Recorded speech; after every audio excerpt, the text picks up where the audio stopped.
Hey, this is Dan at Studio Blue. This is 10 minutes of hip opening. This is going to be more geared towards the front of your hip flexors opening and the front of your thighs. If anything doesn't feel good in your body, please don't push through any negative pain. So I have a pad here just because I'm on a yoga mat. So I want to make sure my knees feel okay on this. So I'm going to start in a kneeling low lunge. I'm going to take my left knee down and my right leg forward. Now, the start on this, I have my back knee, my left knee is directly under my hip.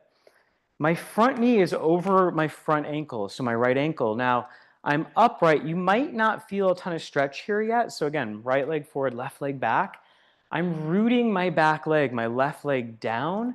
I'm lifting my waistline in, and I'm biasing my tail to drop down slightly. I'm not over rounding my lower back, but again, there's this sense of tail down and chest up. Give that left back glute a little squeeze. And then take your hands to your sternum, your chest, and as you exhale, you're going to twist your ribs to the right, towards your front leg. Inhale, center. So what we're doing, we're pinning this back leg down, and as we twist the ribs, we're opening up through the front of the hip. So from the thigh, and that hip comes through the pelvis and attaches to our lower spine, right? So twisting. Now you have a lot of hip flexors. This one's just focusing a little bit more on a little bit of rec fem, so front of the thigh, and a little bit of psoas. Let the head go with you. Try to keep the hips pretty square as you're doing this. So make sure this right hip isn't hiking up. Good. Last one like this, twisting and center. Now coming into a little bit more of a classic runner's lunge, I'm gonna walk my right foot a little bit more forward, and I can take my hands down on either side of my foot. Now you could use blocks or something like that. My front knee is about over my ankle, maybe just slightly past, and I'm letting my hips kind of fall forward. Holding here and breathing, thinking of my chest pulling forward and my tail pulling back. So again, front of the hip, front of the thigh. Now we can play around with that same rotation. So my left hand is going to plant down, my right hand comes to my chest. I roll my ribs open, trying to keep weight through the inside of my right foot. I come to center, maybe tapping my right hand to the inside of my right foot. I take my hand to my chest, push down into the left arm to rotate. It's my upper back rotating, not my lower. Bring it down. So a little bit of a groin stretch, right hip stretch, and then a front of the left hip stretch. Bringing it down. One more like this, hand to chest, rotating, collarbones open, shoulders open, bringing it down. Now, I'm going to keep both hands to the inside of my right foot. I'm going to take my right foot a little bit wider. Now, again, the inside of my foot is heavy, that first ball of the foot. My shoulders are rolling open, and I'm going to allow my right thigh to open slightly, but without rolling the foot. And just hold and breathe here. Now, if you know you're pretty mobile in the front of your thighs and you want a little extra stretch in your quads, you could take a block or a roller behind this back leg, right, or a pillow, so it's going to lift a little bit. Or step your left hand slightly forward. You can bend your left leg a little bit more. I rotate to my right, and then I can grab onto this back foot. Now, if you're like, heck no, no way, just the thought of this doesn't feel good in my knees or my hips, don't worry about it, right? You can have a block or a roller under this back leg. It'll still provide more stretch. Keep both shoulders rolling out of the ears. Keep a sense of this back foot is pushing into your top arm. The shoulders rolling open and the chest is opening. So I like this because it's really getting more than just your hips. It's also getting your chest and your upper back. And then come back to center, walk yourself up. Nicely done. We'll switch sides. So I'm going to take my pillow off to the other side. So my left leg will go forward. My knee is over my ankle. My back knee is under my hip. So we're not starting in a big lunge. I don't feel a stretch yet. I'm going to square off through my hips. Now, no, you can take your front foot wider than hip distance, especially if your hips are on the tighter side or this feels like too much of a balance challenge. My waistline's in. I'm biasing my tail down and my heart up. I'm pinning my back knee down. I'm rooting that back knee down and giving this back glute a little squeeze. Hands to the chest. I'm rotating my chest towards my front leg. Inhale, center.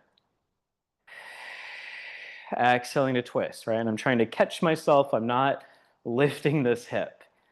But as I twist, since my right leg, my back leg is still rooting down, as I'm twisting my rib cage, I'm getting my hips to open a little bit differently. Right? And this is a natural motion we do when we're walking, right? As we're walking, our ribs are twisting from side to side. So it's nice to add some movement into some of these stretches and not just passive stretches. Last two. Nice. Hopefully you feel this. If you don't, you can always email me or call. All right, come back to center. I'm going to take this front foot. So my left foot's going to go a little bit more forward.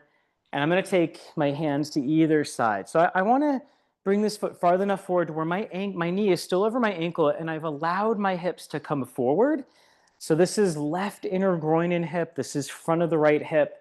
I'm thinking of my chest opening. There's weight to the inside of this foot. I'm just hanging out here for now and breathing. Now, again, you can be propped up on yoga blocks if this is too intense. If you want to add on, I'm going to walk my right hand a little forward. I put weight into it. My left hand comes to the chest. I roll my right shoulder open as I lift my chest. Now remember, this is upper spine and middle spine. My low back isn't twisting. Come back to center. You can drop your left hand to the inside of the foot. And then again, hand to chest. Find that rotation. Let the head go with you. Bring it back down. And you might have to kind of adjust a little bit as you get into this. You might be like, oh, I want my hand a little wider, or I want my front foot a little wider. That's cool. Yep. It's also a sneaky way, again, to open the chest and to work the back of the shoulder, especially on the hand that's on the ground. Still opening up that back hip as well as the front of the groin. All right, last one like this. You're doing great. Find your center. Now, both hands are to the inside of my front foot. I'm going to take this foot a little wider. It's parallel-ish. I have weight through the inside of this foot. While I allow, so my thigh's opening to the left, my left thigh opens to the left, I still have weight to the inside of this foot. It's inner left groin and hip. Holding and breathing. Now, your back leg can be propped up on a roller, on a pillow. You can bend it. Again, if you want to add on, my right hand's a little bit forward to the shoulder. I can wrap my left arm around, palm open. My chest is lifting. I'm pushing this back foot into my hand to help open my chest and my shoulder. And again, the rotation, it's not coming through the lower back. There's still a sense of the hips dropping to the ground while your chest lifts. So this should feel like quite a bit of stretch in the front of your thigh and your quads. Breathing in through the nose and out through the mouth. All right, my head is rotating with me. Good, one extra breath here. Carefully release that, walk yourself back. Nicely done. All right, so we're gonna come up to standing, no pads needed. Now, this next one, you can hold on to a wall or anything. You can grab your back foot. All right, so one leg's on the ground, the waistline's in, the standing leg is bent. I'm kicking my back foot into my hand and reaching that leg slightly behind me. So this is a stretch you've probably seen a lot, right, in your fitness journeys. But you want to make sure this is active. So I'm actively pushing foot into hand. My waistline's in. Now, the knee can have a tendency to open out to the side. Try to keep that knee still hip distance, right? I'm not letting it open. The back of that glute is on to help open the front of the thigh. Now, if you find that's too intense, you can also, I'm going to double with the reformer, you can place your back foot on a chair.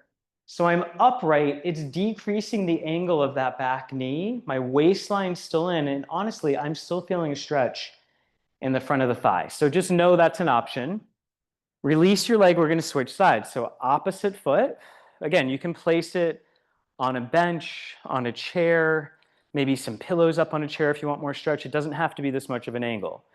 The waistline's in, push that foot back into your hand, curl the tail down a little bit, keep your abs on. Now, as you do this, again, make sure that the knee isn't swaying open. You're still about hip distance as you push back. You're breathing in through the nose, out through the mouth. And because you're pushing foot into hand, you're also opening up the front of your chest and the front of your shoulders. You're keeping your abs engaged. You're not letting your lower back overly extend on this. Ooh, it is a little bit of a balance exercise as well. Nice. Allow that foot to come down. Take the feet wide on this one. Relax the shoulders. Bend the knees a little. Nod your chin. Roll down. Let your head be heavy. Just hang out over bent legs. As you exhale, roll yourself up. Allow your head to come up last. Thank you for joining. If you have any questions or feedback, please.